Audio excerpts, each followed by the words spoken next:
Assalamualaikum warahmatullahi wabarakatuh. Perkenalkan saya Gary Pertama dengan NIM 666130137. Saya akan memaparkan materi terkait dengan governance matrix pada Untirta. Oke, jadi pertama Spada Untirta itu merupakan singkatan dari Sistem Pembelajaran Daring Universitas Sultan Ageng Tirtayasa. Spada Untirta adalah platform pembelajaran online yang dikembangkan oleh Untirta untuk mendukung pembelajaran jarak jauh. Nah, berikut ada tabel matrix yang bisa dilihat di sini. Di sini ada what or would, terus juga ada IT principal. Untuk di inputnya kita masukin untuk federalnya itu ada rektorat, LPPMP, fakultas. Terus juga untuk di decision itu di IT principalnya dimasukin di Dopoli itu ada rektorat dan wakil rektor bidang akademik. Nah, untuk di IT arsitektur itu ada di IT Monarsai itu ada UPT TIK dan juga UPT TIK. Itu di decision juga input sama decisionnya sama, itu UPT TIK. Lalu di IT infrastruktur strategi di bagian duopoli itu ada rektorat UPT TIK. Nah, di bagian decisionnya juga sama, ada rektorat UPT dan juga TIK. Lalu di sini untuk business application needs, di sini untuk di inputnya ada LPPMP, ada UPT TIK, ada fakultas, ada dosen dan juga mahasiswa. Dan untuk di decisionnya hanya di LPPMP dan UPT TIK aja di duopoli juga. Nah, lalu di sini di IT investment itu ada inputnya ada rektorat dan UPT TIK, dan juga di decisionnya ada rektorat, UPT dan juga TIK, jadi sama. Nah, lalu jadi untuk kesimpulannya sendiri berdasarkan hasil analisis pada Untirta ini menerapkan model tata kelola TIK yang bersifat campuran dengan dominasi pada archicad federal dan duopoli dalam pengambilan keputusan strategis, dan hal ini menunjukkan bahwa kolaborasi antara pihak manajerial dan unit teknis cukup kuat dalam mengarahkan arah pengembangan sistem.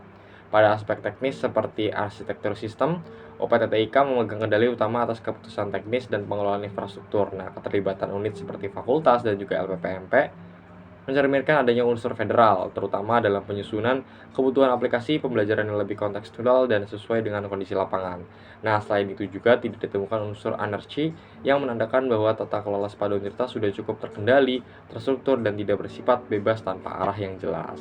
Nah, untuk sarannya dari saya sendiri, untuk memperkuat tata kelola TI Spada Untirta disarankan agar peran penggunaan seperti dosen dan juga mahasiswa lebih dilibatkan dalam penetapan prinsip-prinsip TI melalui forum atau survei berkala. Nah, hal ini guna meningkatkan legitimasi kebijakan, mekanisme prioritas pengembangan fitur juga perlu diformalkan melalui penyusunan roadmap tahunan oleh tim lintas unit. Nah, sehingga pengembangannya juga lebih terarah dan juga transparan. Dalam hal investasi, penting untuk meningkatkan akuntabilitas melalui publikasi ringkasan, anggaran internal, dan evaluasi kinerja sistem. Yang terakhir, perlu dibangun sistem umpan balik berkelanjutan dalam platform Spada seperti fitur komentar dan pelaporan bug agar pengelolaan sistem dapat terus diperbaiki secara responsif dan juga partisipatif. Nah, berikut tadi adalah pemaparan tentang governance matrix pada Untirta. Nah, selanjutnya adalah 5W plus 1H dengan artikel yang di-input adalah dengan judul The Future IT Governance Reshaping Future Public Management. Nah, di sini untuk pertama tentunya di bagian what dulu atau apa. Nah, gagasan dari artikel ini membawakan tentang pentingnya peningkatan tata kelola teknologi informasi atau TI di Indonesia untuk menjawab tantangan di era digital. Dalam konteks pelayanan publik modern, penggunaan TI seperti e-government tidak hanya bertujuan meningkatkan efisiensi, tetapi juga harus disertai dengan sistem tata kelola yang kuat untuk melindungi keamanan dan privasi data. Nah, artikel ini menyoroti bahwa lemahnya perlindungan terhadap aspek-aspek tersebut bisa membahayakan stabilitas pemerintahan digital. Karena itu, penulis mengusulkan 3 langkah strategis yang meliputi kontrol lebih ketat di dunia maya dan fisik, pengembangan kebijakan ganda untuk dunia nyata dan maya, serta peningkatan anggaran untuk menjamin keamanan teknologi informasi. Nah, yang kedua adalah mengapa atau why. Jadi untuk why sendiri, mengapa isu ini menjadi penting? Karena isu tata kelola TI menjadi sangat penting karena dunia digital kini telah menjadi bagian integral dari penyelenggaraan pemerintahan. Nah, seiring dengan meningkatnya penggunaan layanan digital dalam pelayanan publik, risiko-risiko seperti pemeratasan, penyalahgunaan data, dan pelanggaran privasi juga ikut meningkat. Kasus nyata seperti peretasan data Presiden Indonesia oleh Australia memperlihatkan bahwa Indonesia masih rentan terhadap ancaman cyber. Maka peningkatan tata kelola TI bukan hanya soal efisiensi, administrasi, tetapi juga tentang menjaga kedaulatan digital, kepercayaan publik, dan juga keberlanjutan sistem pemerintahan modern. Nah, untuk yang ketiga tuh who atau siapa. Nah, untuk siapa yang terlibat dalam dampak dari kasus ini. Nah, kasus ini tuh melibatkan berbagai pihak. Pemerintah memiliki tanggung jawab utama untuk menyusun kebijakan, membangun sistem, serta memastikan keamanan dan perlindungan data digital. Masyarakat sebagai pengguna layanan publik berbasis TI terdampak secara langsung apabila terjadi pelanggaran privasi atau gangguan layanan. Nah, di luar dari itu, pelaku asing seperti peretas atau institusi luar negeri juga menjadi bagian dari persoalan. Karena ancaman digital seringkali berasal dari luar negeri, dan oleh karena itu keberhasilan tata kelola TI sangat bergantung pada sinergi antar negara, sektor swasta, dan juga masyarakat sipil.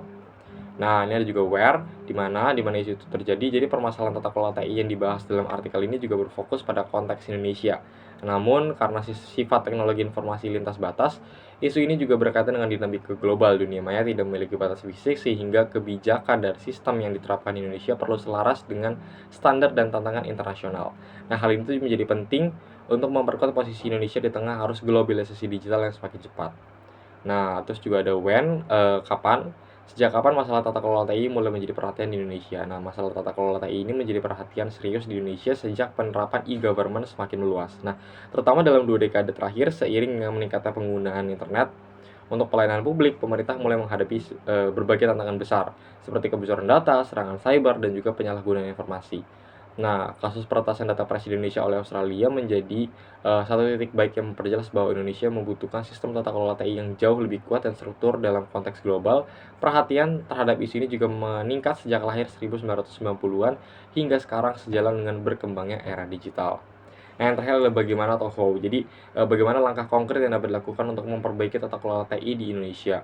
Nah, untuk memperbaiki tata kelola TI di Indonesia, langkah konkret yang bisa dilakukan adalah mencakup 3 hal utama. Yang pertama adalah memperkuat kontrol terhadap aktivitas digital masyarakat melalui regulasi yang lebih ketat, serta meningkatkan kapasitas infrastruktur di dunia fisik oleh negara. Nah, yang kedua tuh mengembangkan kebijakan domestik dan internasional. Jadi yang bersifat ganda, yakni khusus untuk dunia nyata dan juga dunia maya, agar mampu merespon tantangan global yang berbeda secara efektif. Nah, untuk ketiga itu meningkatkan anggaran untuk keamanan digital dan juga perlindungan privasi, termasuk dalam mendorong kolaborasi antara pemerintah, sektor swasta, dan masyarakat sipil melalui mekanisme seperti kemitraan publik swasta. Langkah-langkah ini tidak hanya bertujuan untuk menanggulangi ancaman yang sudah ada, tetapi juga membangun fondasi tata kelola TI yang berkelanjutan, adaptif terhadap pertumbuhan teknologi di masa depan. Nah, tadi adalah pemaparan terkait dengan 5W plus 1H dengan judul artikel itu The Future IT Governance Reshaping Future Public Management, dan juga tadi ada yang awal tadi adalah Governance Matrix pada Untirta. Saya Gila Pertama, terima kasih. Wassalamualaikum warahmatullahi wabarakatuh.